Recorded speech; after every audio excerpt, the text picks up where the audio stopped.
Bonjour, bienvenue sur Génération Numérique, nouvelle génération.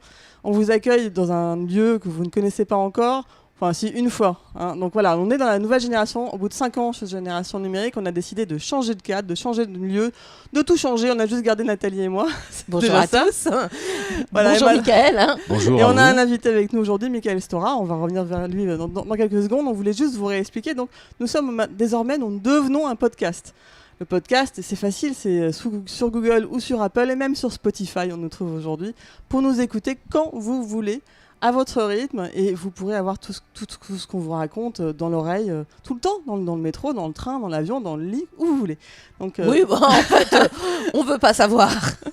Non, et évidemment, vous nous retrouvez aussi sur Watch, sur le site, et en replay, et sur les chaînes. Donc attention, les chaînes, tu les as, Nathalie, non ? Bien sûr, alors. Free, Canal 239.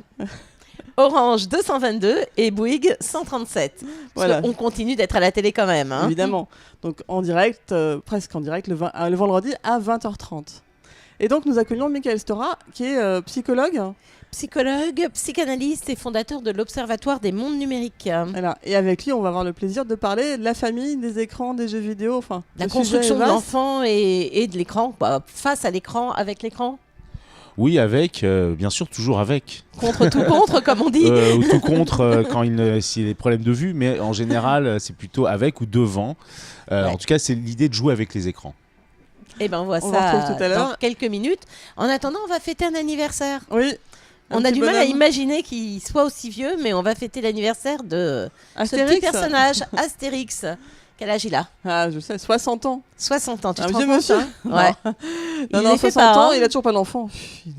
Franchement... Là, à mon avis, il n'en aura pas. On aurait bien aimé un héritier. Marc, il y en a un, on a cru qu'il avait quand même un fils. Hein. Le fils d'Astérix, on sait pas trop. Mais bon.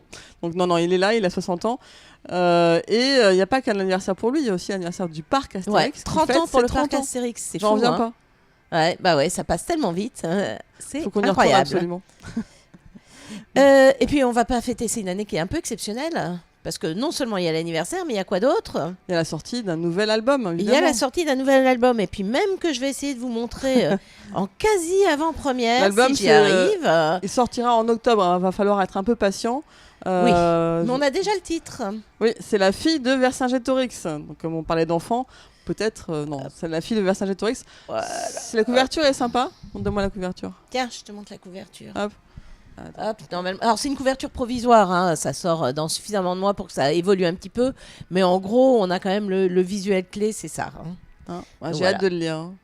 Hop, si on tourne, qu'est-ce qu'on a d'autre ? Voilà, ça c'est le visuel où on retrouve tout le village et on peut commencer à deviner un petit peu qu'est-ce qui va se passer. Il va falloir être Et patient. ça, il va falloir être patient, surtout toi. C'est pas comme si tu n'aimais pas.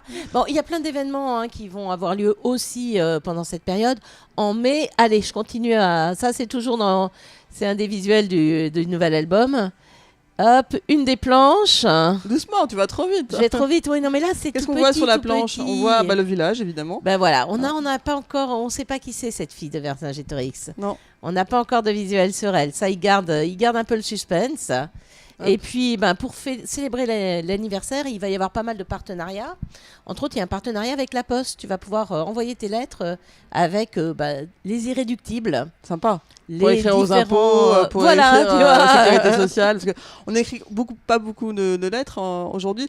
À part l'été, heureusement l'été arrive, on va pouvoir envoyer des cartes postales avec des timbres Astérix. Ça sort maintenant. Ça sort en mai, donc un tout petit peu de patience. Je sais plus si c'est début mi-mai. Donc voilà. Et alors, bien sûr, c'est toujours un petit peu en édition limitée. Donc les vrais fans, va falloir filer au bureau de poste ou les commander sur Internet et vous les recevrez chez vous aussi. Ouais.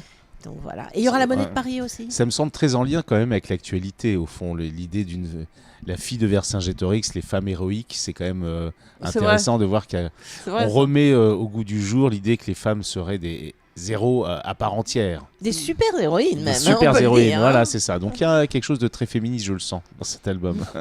Ouais, c'est Alors, vrai. j'avoue que je sais pas, l'aspect féministe d'Astérix ne m'a jamais frappé, mais Non, mais peut-être, justement, parce que ce sont deux peut-être. vieux célibataires et ils sont un peu perturbés par Ouais, ça doit j'imagine, être ça. une jeune dame. Non, mais c'est une bonne idée un peu de. Ouais. Mais il y a souvent eu des personnages féminins dans Astérix et Obélix qui avaient des rôles importants. Enfin, souvent. Quelques fois, 2-3 fois, on va dire. Ouais. Cléopâtre. Oui. Et son nez.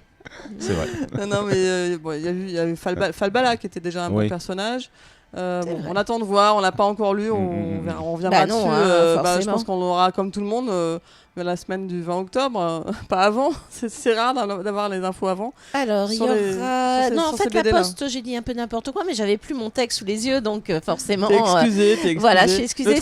C'est le 3 juin pour la Poste. Bon, ça va, juste pour l'été. Et en mai, c'est la Monnaie de Paris qui va éditer une pièce de 2 € avec le profil d'Astérix. Ah, sympa ça. C'est sympa, hein. Bon, après, il y aura aussi des éditions de pièces commémoratives or et argent. Mais bon, la pièce de 2 €, c'est une pièce de 2 €, quoi. Je sais pas si elle sera vendue 2 €. Ça semblerait logique qu'une pièce de 2 € soit vendue 2 €. Ce qui serait bien, c'est qu'elle soit mise en circulation. Mais normalement, au bout du compte, c'est ce qui arrive. Là, en ce moment, il y a une pièce avec Simone Veil. Ah, je savais pas. Tu l'as pas encore eu? Non, j'ai pas vu. Je veux bien que tu m'en rattrapes une. J'en ai une de côté. Ah, sympa. Merci Nathalie. Pas sur moi. On regarde pas assez souvent nos pièces et nos. Je regarde toujours les pièces. J'ai tous les pays pratiquement. Moi, ça m'amuse beaucoup, mais bon. Donc voilà. Bon, en tout cas, il y en aura une avec Astérix. Je suis pas sûre que j'arriverai à la trouver, mais je ferai des efforts. D'accord. Bon, d'ici là, on a le temps de retourner dans le parc qui fête ses 30 ans, qui aura sûrement plein d'animations également. Voilà, il y aura aussi une exposition qui sera un peu rétrospective des 60 ans d'Astérix vers effectivement juin aussi. Dans le parc Dans le parc. Ah, d'accord. Ouais. C'est déjà difficile de faire tout le parc en une journée. Là, tu auras encore plus de mal. Ça va pas être facile. Voilà. Ok, ça marche. Bon, donc on accueille on quitte Astérix et on va vers les écrans. Oui, on retourne vers les écrans. On ne quitte jamais très longtemps. Non. Est-ce qu'on est tous trop accros? Est-ce que les parents sont aussi accros que leurs enfants? Même, vous savez, la revue Wired, qui est la revue geek américaine, a quand même évoqué que finalement les plus connectés, ce sont les 35-49 ans. Alors bon, ça repose... On plaide coupable tout de suite. Voilà, évidemment. Moi, je plaide au-dessus, mais coupable quand même. Concrètement, un enfant, un adolescent est quand même toute la journée à l'école, au collège ou au lycée. Donc concrètement, ils n'utilisent pas forcément les écrans, sauf quand les professeurs en font un outil pédagogique. Ouais. Mais d'une manière générale, souvent on observe un petit peu de manière caricaturale le parent qui, avec son portable à la main, va dire à son enfant « tu es trop sur les écrans ». Donc on voit bien que, vous voyez, et que finalement le bébé, lorsqu'il voit à quel point le parent est sur son écran, va imaginer que cet objet a peut-être presque plus d'importance pour lui et donc va en faire un objet de convoitise et un peu comme ce que nous on a pu connaître enfant avec la zapette. Oui, la télécommande qui était un véritable instrument de pouvoir. Celui qui tenait la zapette. Oui, la baguette de Harry Potter, vous voyez, quelque chose qui est impressionnant. Dans les fratries, c'était quand même... Tout à fait, on se battait. Exactement. On se battait parce que c'était le pouvoir ultime. Ouais. Donc on va voir que finalement, l'écran ne va avoir d'intérêt pour l'enfant parce que justement, d'abord, premièrement, il a été partagé.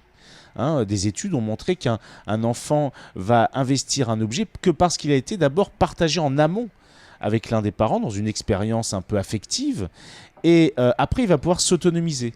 Ça veut dire que concrètement, si vous mettez un bébé face à une tablette où il n'y a pas eu un partage, où il n'y a pas eu cette tendance... c'est pas une babysitter, quoi. Non, c'est pas... Voilà, l'idée, en effet, de l'écran comme nurse cathodique puis digital est une réalité qu'on observe. Ouais. Mais comme la télé l'a été comme à un moment. Évidemment, la nurse cathodique. Donc c'est vrai que finalement, néanmoins, il faut bien comprendre que si le parent lui-même a un rapport d'une certaine manière déculpabilisé, où il a du plaisir à utiliser les écrans, l'enfant ne va pas y voir forcément quelque chose de terrible.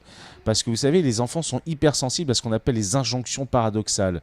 C'est-à-dire que l'injonction paradoxale, c'est de dire ça c'est pas bien alors qu'on le fait soi-même. D'accord, oui. Vous voyez, c'est d'accord, et alors ça, le bébé, ça le paume un peu, il se dit mais c'est quoi cette histoire? Et alors là, cet objet va devenir d'autant plus un obscur objet du désir d'une certaine manière et donc va être vraiment attirant. Donc je crois que c'est important que déjà, premièrement, les parents se déculpabilisent dans leur rapport aux écrans. Et c'est vrai que vous savez, parfois les coupables sont les pires des juges.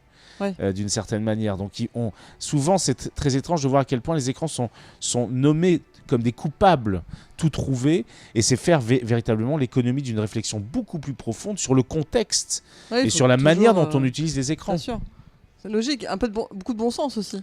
Évidemment, du bon sens, mais surtout, vous voyez, c'est ce que moi j'observe, c'est que quand même, vous savez, Foucault disait au XXIe siècle, les psys seront les nouveaux prêtres. Et beaucoup de mes collègues, dont le cardinal Tisserand, entre autres, avec certaines normes, 3, 6, 9, 12, les 4 pas ou toutes sortes de choses, font que les parents se sentent très infantilisés par rapport aux écrans. Ça devient un nouvel enjeu complètement délirant qui va bien au-delà des écrans, et ça fait écran.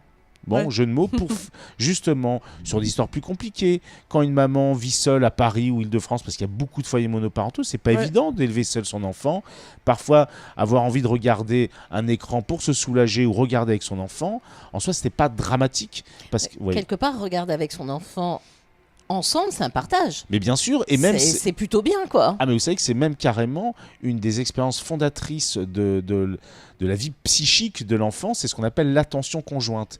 C'est-à-dire lorsque l'enfant et le parent partagent un même point de vue et se retournent l'un vers l'autre pour voir qu'ils ont vécu la même émotion. C'est très très fondateur dans la vie d'un enfant. C'est même ce qu'on appellerait le stade du miroir. Vous savez, je ne sais pas si certains connaissent. Voilà. Alors, parfois c'est le père, mais parfois ça peut être l'écran. Donc moi, ce que je trouve très intéressant quand même, même au-delà, c'est que enfin, on peut jouer avec les images. Et ça depuis un petit moment avec les jeux vidéo. C'est ça qui est très intéressant. C'est que l'image a toujours été quelque chose de très fétichisé. C'est le veau d'or, quoi, pendant longtemps avec la télé. Et finalement, là, avec les jeux vidéo, avec les tablettes, on peut enfin jouer avec les images. On est spectateur, on est acteur. Interacteur, on les manipule, on se les approprie.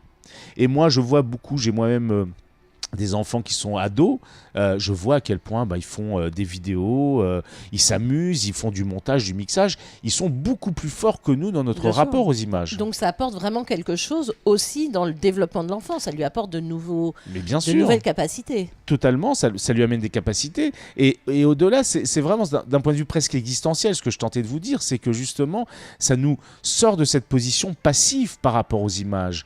Et le fait de pouvoir... Alors, pour le meilleur et pour le pire. Parce qu'on voit que certains jeunes vont trop loin simplement pour faire du scoop, comme la télé l'a toujours fait depuis bien longtemps. Le choc des mots et le poids des photos, ou l'inverse, je crois. Donc c'est vrai que voilà, là maintenant, il faut bien saisir que, comme toujours, il faut être attentif au contexte dans lequel on regarde ces images. Et c'est ça le plus important. C'est à partir de ce moment-là que nous, psy, on intervient, et petit à petit, quand on arrête de parler des écrans, on va se rendre compte que quelque chose dans la famille ne va pas forcément bien, etc. Mais pour vous dire, je pense profondément qu'il faut faire des écrans des alliés dans la dynamique familiale. Je vais même plus loin, je pense qu'il faut partager nos écrans. Ça veut dire que, au fond, si vous rentrez maintenant dans une famille lambda, tout le monde est seul face à son écran. Ouais. Ça, c'est terrible. Ça, c'est ça qui me choque. C'est ça qui est choquant. Même le soir, maintenant, devant le canapé, devant la télé, chacun regarde sa série sur sa propre iPad ou son propre tablette. Ouais. C'est terrible. Donc, la question, c'est... Alors, on a le droit d'avoir sa bulle à certains moments, mais sinon, moi, je joue avec mon fils aux jeux vidéo. Je perds parfois, c'est très intéressant, symboliquement. J'ai partagé... Parfois seulement Je perds, oui, parfois. Souvent. Non, mais parfois, il y a des jeux où je suis carrément meilleur que lui. Ouais, moi aussi, mais néanmoins, voilà, je trouve ça très intéressant. J'ai commencé une partie de SimCity avec ma fille. Je me souviens, entre deux patients, elle m'appelait en urgence. Est-ce que je dois plutôt investir dans le fer ou dans le verre? Question existentielle. Mon fils me montre des vidéos sur YouTube. Alors, c'est pas toujours génial, mais néanmoins, on en parle. Ouais. Et je crois qu'à partir de ce moment-là, vous savez, c'est étrange. D'ailleurs, regardez des ados, quand ils sortent du collège, le portable, il le passe de main en main. Ouais. Il le médiatise. C'est nous qui sommes souvent adultes très seuls face à notre écran.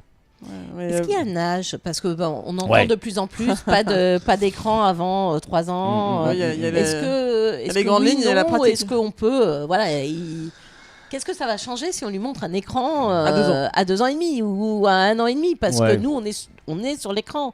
On va pas faire semblant de pas être sur l'écran parce qu'il est à côté. Il y a différentes façons d'être sur l'écran aussi. Évidemment. Alors, c'est vrai que d'abord... Bon, vous savez que justement, c'est tellement un sujet à controverse, mais dans la réalité, ça ne repose sur aucune étude scientifique sérieuse. Il faut bien le comprendre. C'est-à-dire que d'ailleurs, dans le dernier rapport de l'Académie des sciences, qui est paru, c'est assez intéressant, quand vous allez aux ressources bibliographiques qui viennent justifier leurs recommandations, ils s'autocitent. Les auteurs s'autocitent. C'est bien ça. C'est presque une caricature. C'était la même chose en 2014. Donc ça veut dire qu'il n'y a pas d'études scientifiques. Ça veut dire que concrètement, c'est pas parce que vous allez mettre un enfant de moins de 3 ans devant un écran qu'il va avoir des troubles du comportement violent, de l'obésité, ça n'a rien à voir. C'est plutôt le contexte, à nouveau, je montre. Ouais. Ça veut dire que oui, un enfant de 1 an et demi, d'ailleurs, il faut savoir que sa coordination main-œil est d'une première compétence chez tout être humain, au-delà des écrans. Donc oui, il va nous bluffer parce qu'il va faire du swap, il va faire ça, etc. Il va jouer. Mais parfois, vous allez voir qu'il va faire la même chose sur une revue. Donc il n'a pas encore une véritable capacité à différencier. C'est vers les 18 mois, voire vraiment 3 ans, où là, il peut différencier le réel du virtuel. Le bébé reste quand même l'idée que sa tablette tactile préférée, c'est quand même le corps de sa maman. Bien sûr. Pendant un bon moment. Oui. Et je crois qu'il y a une dérive qui a été de se dire oui, de la tablette tactile pour les tout petits, parce que ça va en faire des champions, toute catégorie des compétences cognitives, qui est une dérive. Laissons les bébés jouer avec la lumière, jouer avec leur corps, jouer avec le corps du parent. Non, mais par contre, l'interdiction que certains donnent avant 3 ans, quand on a une fratrie avec des petits de 1 an et demi, 2 ans, qui ont des grands frères, qui ont des écrans, c'est pas grave.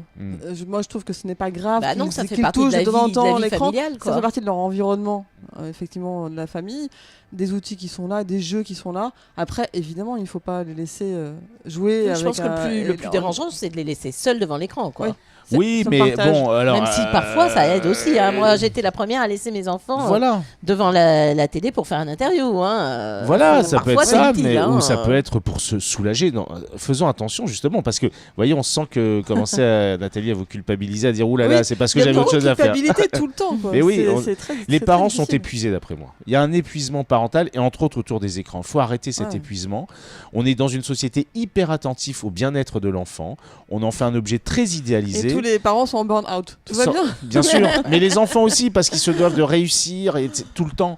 Cette question de la réussite, de la performance, est terrible. Donc je crois qu'à un moment, il faut laisser. Bon, disons, c'est facile à dire, mais je crois qu'à un moment, c'est pas dramatique si on laisse. Il faut un peu lâcher prise. C'est pas grave si l'enfant. C'est très intéressant d'ailleurs, parce que dans un jeu vidéo, vous perdez souvent. Vous voyez, c'est même en perdant qu'on apprend à gagner. C'est rare dans la vie. Parce qu'à l'école, souvent, quand vous perdez, vous êtes stigmatisé, vous chutez dans votre confiance en vous-même. C'est pas innocent si autant d'enfants et d'adolescents, parfois en échec scolaire, aiment les jeux vidéo.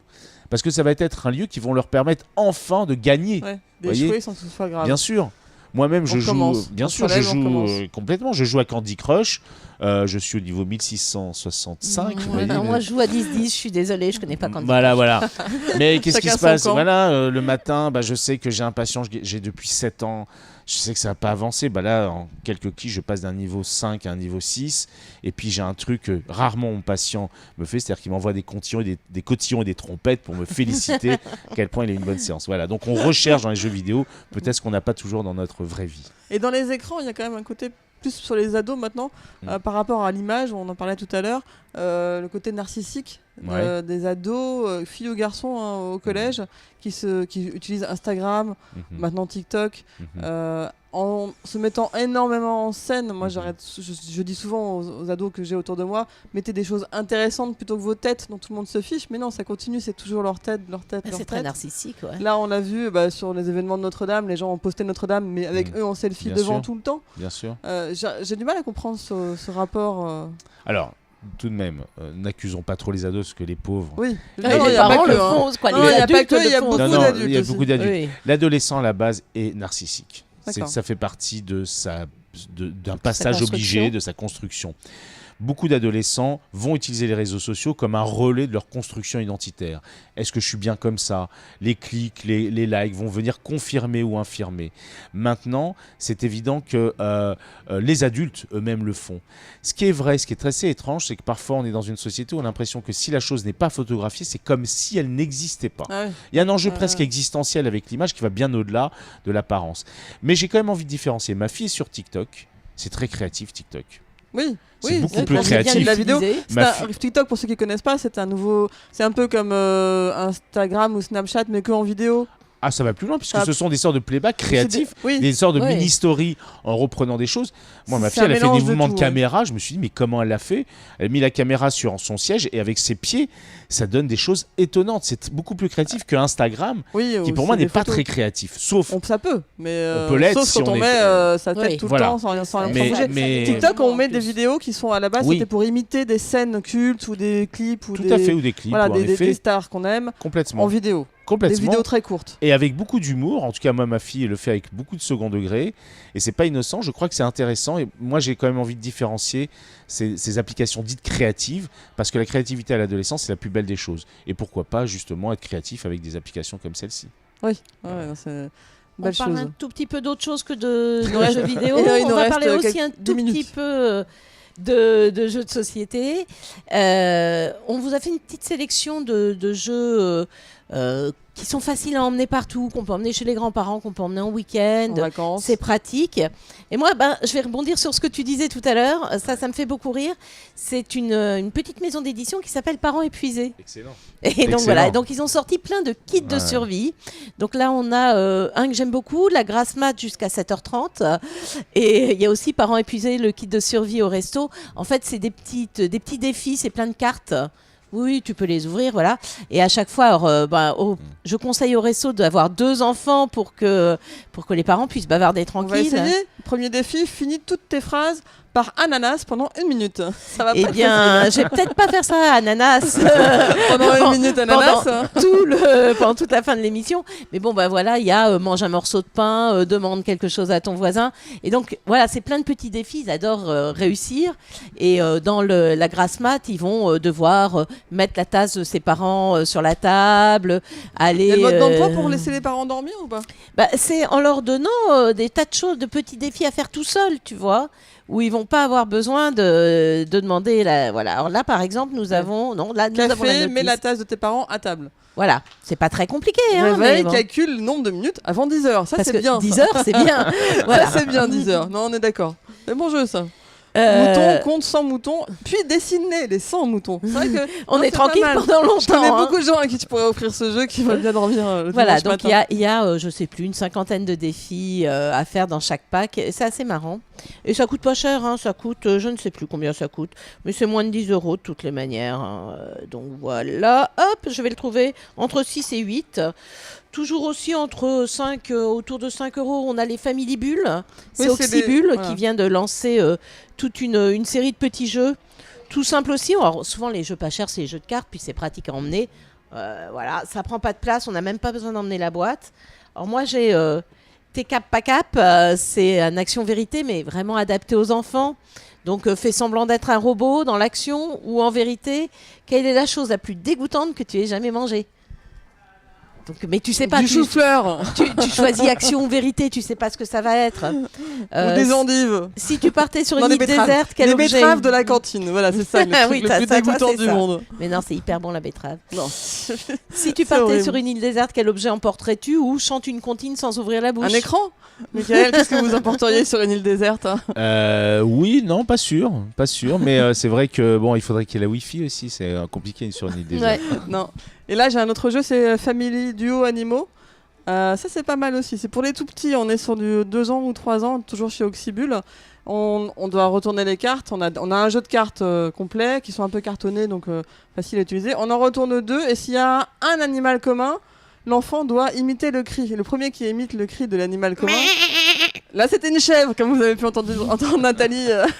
Très bonne imitation. Je suis une chèvre. Donc, tu gagnes les 2 premières cartes et tu en retires 2. Et s'il y a 2 animaux communs, eh bien, on les prend pas. Sinon, hop, waf, waf, waf. Et voilà, c'est moi qui gagne. Donc, assez simple pour un enfant même qui ne sait pas lire. Ça marche, c'est efficace. Et je pense que ça peut amuser aussi les parents, voire les grands-parents. Donc ça, c'est Family Duo, donc chez Oxybulles, pareil, une petite dizaine d'euros, je pense. 2 petits jeux que je vais pas vous présenter plus que ça. Dog Rush, on y reviendra. C'est un petit jeu rigolo avec des fils. Il faut retrouver la bonne couleur sans savoir quelle est la boule qui détient le fil. Et ça, c'est chez Blue Orange. Et Because Potatoes chez Widica. À remarquer aussi les boîtes super pratiques aimantées qui sont top. On a le temps, Nathalie. Non, ne te fie pas du tout à ça parce que je l'ai allumé. On a 5 minutes, Nathalie. D'accord. Donc, Because Potatoes, où il va falloir en fait faire des lignes de patates dans soit les patates violettes, soit les frites, soit les chips, soit les pommes de terre. Et elles ont des accessoires. Il faut à chaque fois qu'ils soient soit la même famille, soit le même accessoire. Sauf si à la fin, on arrive à avoir une patate qui n'a rien à voir avec la première patate. Par exemple, tu as une chips avec des gants de boxe et une couronne, et à la fin, tu as une patate avec juste un slip. Eh bien, si tu la poses en bout de liste, tu dis Because Potatoes et tu gagnes toutes les patates. J'ai rien compris. Je sais pas si vous avez compris, Michael. Non, j'avoue que, mais je trouve ça sympa qu'on puisse enfin revenir à l'essentiel, quoi, la patate. Bah, toujours garder la patate, on est bien d'accord. C'est une gamme assez sympa chez Oxybulles parce qu'elle s'adresse, il y a des jeux à partir de 1 an. Alors ça, c'est Oxybulles. Là, on est chez Widica. On est chez Widica, pardon. Mais il est chez Blue Orange. Et là, chez Parents épuisés. Mais bon, bref, tout le monde fait des petits jeux faciles à emporter. Pensez qu'il y a autre chose que les jeux traditionnels traditionnels. Il y a plein de jeux qui sont très rapides, qui demandent pas d'apprendre des règles du jeu. Donc vraiment, essayez de découvrir aussi les jeux de société. C'est un moment en famille, on en parlait. Et il y en a sur c'est écran. un moment partagé, c'est super. Ouais, mais on peut aussi jouer avec du papier, du carton. Il y en a sur écran maintenant. Il y a plein de jeux de société qui existent sur écran. Le Monopoly est hyper sympa sur écran, sur console de salon ou sur tablette. Oui. Alors, il y a pas, malheureusement, il y a eu la Wii à une époque qui a un peu mis en scène la question du jeu de famille. Alors, je me permets, je travaille avec une amie graphiste, et d'ailleurs, peut-être un éditeur est intéressé pour un jeu vidéo qui va s'appeler Mes chers voisins, dont la vocation, c'est de jouer en famille. Et l'idée, c'est que un jour, il y aura ce qu'on appellerait un rituel qu'on appelle réunion familiale. On pourra mêler les tablettes, les téléphones et jouer ensemble pour avancer dans le jeu. On commence, puisqu'il commence à y avoir des tablettes jeux qui sont spécialisées sur les jeux de société, et Arcos va en sortir une à la rentrée. D'accord. On va pouvoir jouer tous ensemble à des jeux de société sur une tablette. Voilà, et puis c'est là où on découvre que maman triche et que papa est mauvais joueur. C'est toujours là où ça devient intéressant. Et que c'est quand même vachement dur d'apprendre à perdre. Hein. Ouais. Mais bon. Non, mais c'est important. C'est vrai que ce serait bien qu'on vous en parliez au collège. L'échec est toujours un problème et ça entraîne, ça tire les enfants vers le bas. Et c'est vrai que le jeu vidéo, c'est pas comme ça. Non. Donc c'est un bon. Il faut peut-être s'appuyer un peu plus. Quand on fait faire les devoirs aux enfants, quand on en a marre du dernier conseil de classe où c'était la catastrophe, chercher du côté de l'échec non grave et de comment aider les enfants à réussir et à y prendre plaisir. Mais ça va même plus loin, puisque vous savez, les dernières études, bon, peut-être qu'on le savait, c'est qu'on a appris que c'est en se trompant qu'on apprend. Vous avez, c'est Stanislas Dehaene qui le dit, le grand spécialiste de l'apprentissage. Évidemment, c'est l'échec aussi qui nous permet, mais c'est un problème franco-français quand même un peu. On a un souci, on valorise peu les élèves, on va noter avant tout ce qui va mal. Donc c'est intéressant. Toujours. Et c'est vrai que le jeu vidéo ne nous juge pas. Hein, il va dire, bah voilà, t'es mort, tu recommences, et puis voilà. Mais voilà, je pense que c'est intéressant peut-être de changer un peu notre mode de vie par rapport à la question de la réussite. Ouais. Et pour finir, moi, avant qu'on se quitte, on se quitte en douceur avec les 20 ans des petits luminous, les luminous de Gemini. C'est un peu pour toi que je les ai amenés, tous mes petits luminous. J'en ai qui me fonctionnent depuis plus de 10 ans. 10 ans 10 ans, oui, largement. Ça a 20 ans. Ils brillent toujours dans la nuit, en fait. Il n'y a pas de pile, c'est une veilleuse avec un tissu luminescent. Et là, on ne le verra pas parce qu'on est en pleine lumière. Mais si j'éteignais, il y aurait... Tu me vois quand même dans le noir. Et les nouveaux, voilà, ces deux-là sont... C'est les nouveaux modèles. C'est des petits nouveaux, mais tu peux les passer à la machine, tu peux les mâchouiller si tu as moins de 3 ans. Ils sont toujours lumineux après. Ils sont toujours lumineux, voilà. Et puis nous, on restera lumineux, mais lumineux sonore, en se retrouvant sur notre podcast ou en replay ou sur Watch ou sur ce qu'on veut.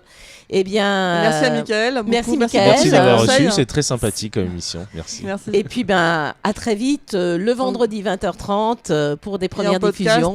Donc, et en podcast Google, tout le temps. Apple et Spotify. Au revoir. À bientôt.